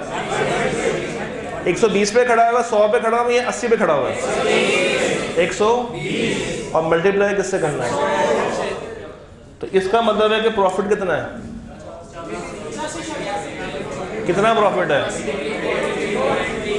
416.67 क्या है? तो प्रॉफिट कितना है? 83 पॉइंट। अच्छा लड़ता क्यों है यार? अच्छा, इन्वेंट्री की NRV कितनी है? क्या 105 NRV है? कितनी है? 500 माइनस कितनी आएगी? 395 की NRV या कॉस्ट कितनी है? 417। तो लोअर लेकर आएंगे, कितने से गिरेगी? 21.67 समथिंग लाइक दिस। अब ऊपर आ जाए, PBT कितना है? इसका 5% ले, क्रॉस कर रही तो क्या कर देंगे उसको? तो ये सवाल मुश्किल था या आसान था? ऑडिट का सवाल है, ये आपस की बात है। ये सवाल ऑडिट का है, ये सवाल किसका है? कॉस्ट अकाउंटिंग नहीं, IAS 2 का सवाल है। ये बेसिकली उसने आपसे इन्वेंट्री की वर्किंग करवाई है, मगर इसके बाद जितने भी सवाल होंगे ना, उसमें वो आपको इन्वेंट्री निकाल के देगा। जब उसने कहा कि यार बच्चों को तो स्टैंडर्ड आता है, फिर उसने एक और सवाल निकाला। वो सवाल है ये पहले आपने इसका पार्ट बी करना है, ए और सी बाद में करेंगे। पार्ट बी पे गौर करें, पार्ट बी क्या कह रहा है।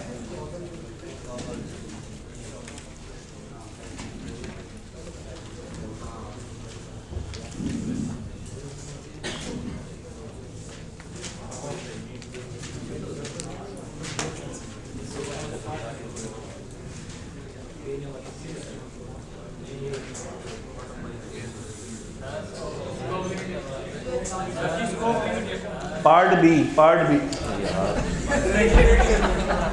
ये पता नहीं क्यों आ रहा है, हालांकि इससे पहले बिलो में नहीं था। मैं यहीं पे खड़ा हो जाता हूँ ताकि इसको मसला ना है ज़्यादा। यार आप लोग इसे देंगे तो हम पैसे ही दे देंगे इस बेचारे को। चले चले जल्दी करें।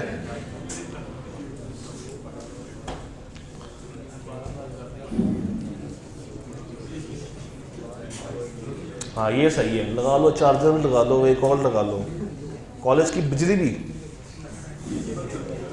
हाँ जी, पावर जनरेशन सुन लें यार, सुन लें। PGL power generation limited has used the fuel price at 30 June to value its closing fuel inventory.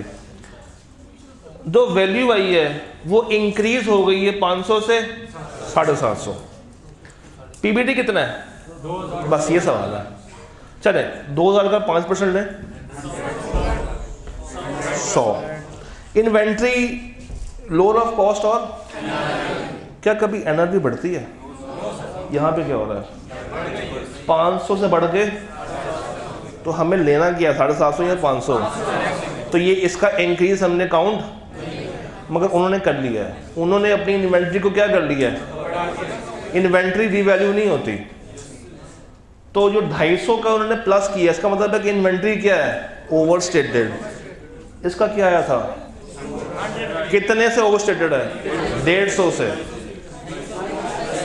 250 से तो है ना, इससे कितना ऊपर है, 150 ऊपर है।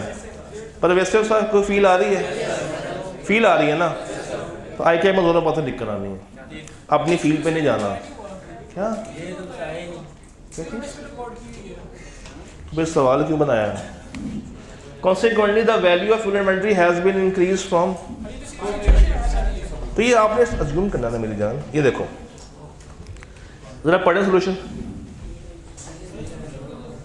पढ़ो तो सही।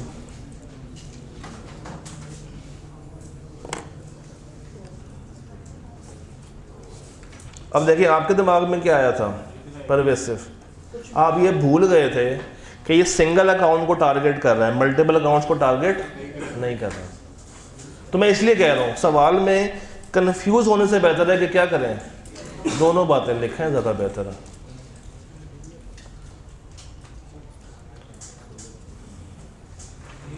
यार बहुत तंग कर रहा है। चले काम करते हैं, इसको ऐसे कर लेते हैं, ऐसे भी विजिबल है ना, फिर भी आएगा, कोई बात नहीं, बर्दाश्त कर लेना।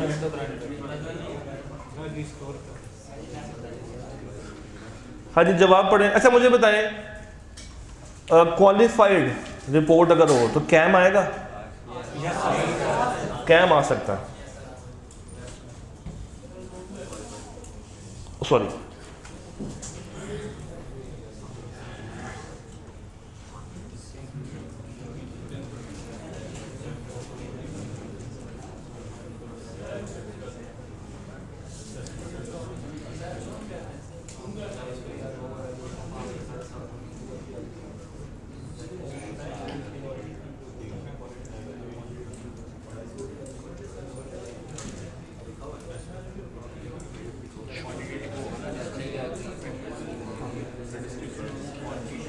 हो गया।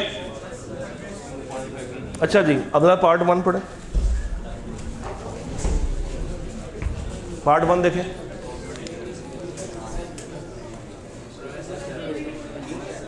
मैनेजमेंट आपको क्या नहीं दे रही है, जो कि अपने अंदर क्या होता है, एक परवेसिव ऑडिट एविडेंस, और अगर वो आपको देने से कासिर है तो मिसस्टेटमेंट या स्कोप लिमिटेशन। और कौन से वाला, तो यहाँ ये वाला। तो इसमें क्या करना है, इसमें क्या करना है, नीचे वाला बता दें जल्दी से।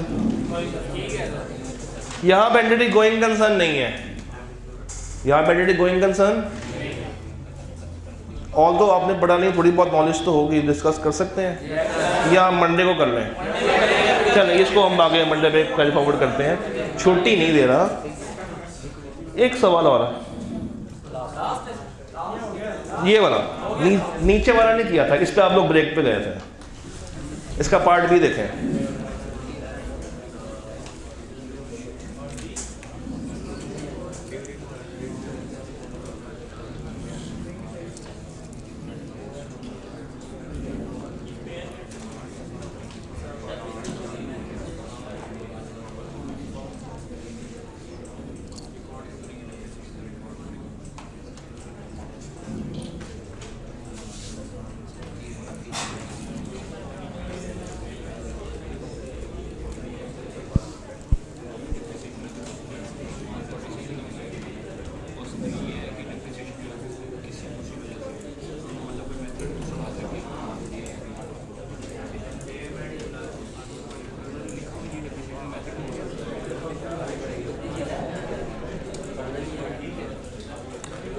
कंपनी का नाम क्या है, पीबीटी कितना है, ले 5%।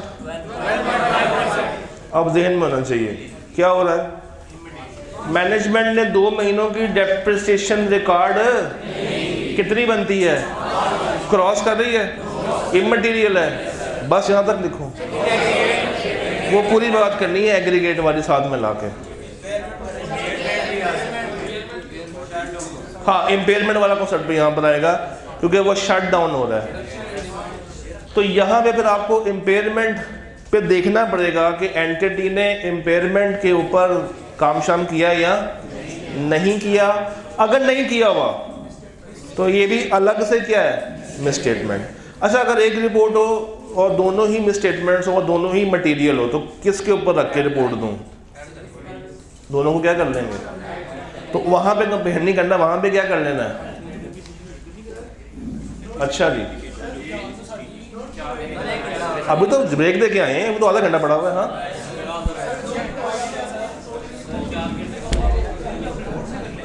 क्या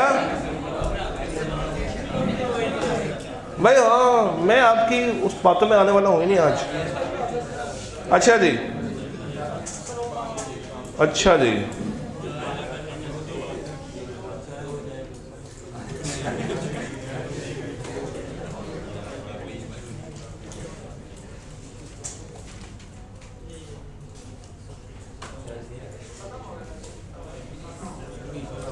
ऐसे थोड़ी होता है।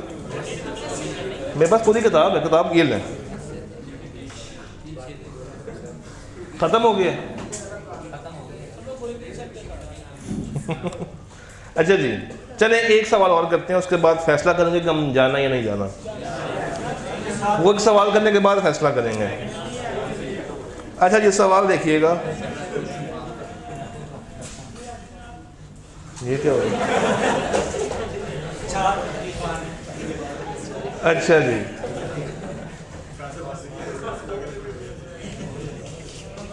जी ये एक सवाल है S18 ATL, इसको मैं ज़रा वो कर दूं आपके लिए, सिर्फ इसका पार्ट 1 देखिएगा। Only part 1 is to be considered.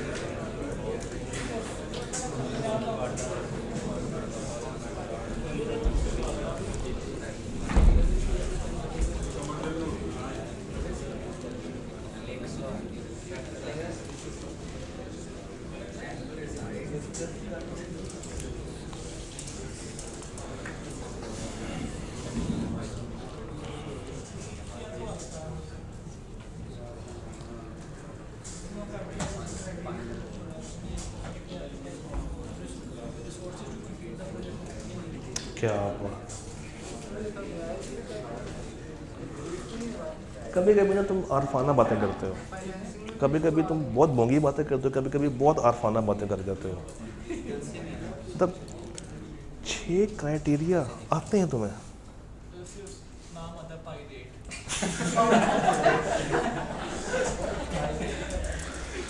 अच्छा जी अब अगेन ये सवाल ऑडिटिंग का नहीं है, ये सवाल IAS 38 का है। अब अगर आपको ऑडिटिंग बहुत अच्छी भी आती है ना, ये सवाल आ गया और आपको अकाउंटिंग का वो स्टैंडर्ड ही नहीं आता, आप अल्हम्दुलिल्लाह फारिग हैं। आप क्या हैं? फारिग। तो इस सेशन से आपने सीखा क्या है कि आप कौन हैं? फारिग हैं। अच्छा जी, कुछ लास्ट पॉइंट सुन लें। अकाउंटिंग स्टैंडर्ड्स देखें, आज की शाम आपके पास है, आज की रात भी आपके पास है, कल का पूरा दिन आपके पास है, फिर परसों क्लास कितने बजे है, यानी कि सुबह से लेकर 2 बजे तक भी आपके पास टाइम मौजूद है। सिर्फ एक काम करना और कुछ नहीं करना। आपने वो अकाउंटिंग के स्टैंडर्ड्स, मैं फ़ौरन से क्लास के फ़ौरन बाद ही उसका लिंक शेयर कर दूंगा आपसे, जी ग्रुप में और काम है, आपसे गुजारिश है कि आपने उसको इग्नोर नहीं करना। अगर आपने इग्नोर कर दिया, देखें ये चीज़ अभी अभी प्रिपेयर्ड है, वो क्या कहते हैं, हथौड़ा नहीं, लोहा गर्म है। तो आज अगर आप जाके इनमें से कोई से 4 सवाल भी लिख के कर लें, तो मैंने बैग बंद करने का तो कहा ही नहीं है इम्प्लाइडली। तो ये सवाल अकाउंटिंग के स्टैंडर्ड्स अगर अच्छे आते हैं, देखें ये कहाँ पे आएंगे, एक तो यहाँ पे काम आ रहे हैं, फिर सब्सटेंटिव में काम आएंगे, फिर आगे जाके रिस्क में काम आएंगे। जब आप निकाल दें ना what is business risk and what is audit risk, तो वो टेक्निकली अकाउंटिंग पूछ रहा होता है आपसे कि IAS 21 में क्या मसला आएगा, 37 में क्या मसला आएगा, 16 में क्या मसला आएगा, 10 में क्या मसला है, 37 में क्या मसला है। तो ऑडिटिंग का पेपर फेल ऑडिटिंग नहीं करवाती, कौन करवाती है? अकाउंटिंग करवाती है। तो I wish you all the best, all the luck. Thank you so much कि आप लोगों ने इस महफिल को आके 4 चांद लगाए। बाहर जाते हुए गले में चाय के पैसे डालते हुए जाइएगा। मंडे को मुलाकात करते हैं, रब रखा।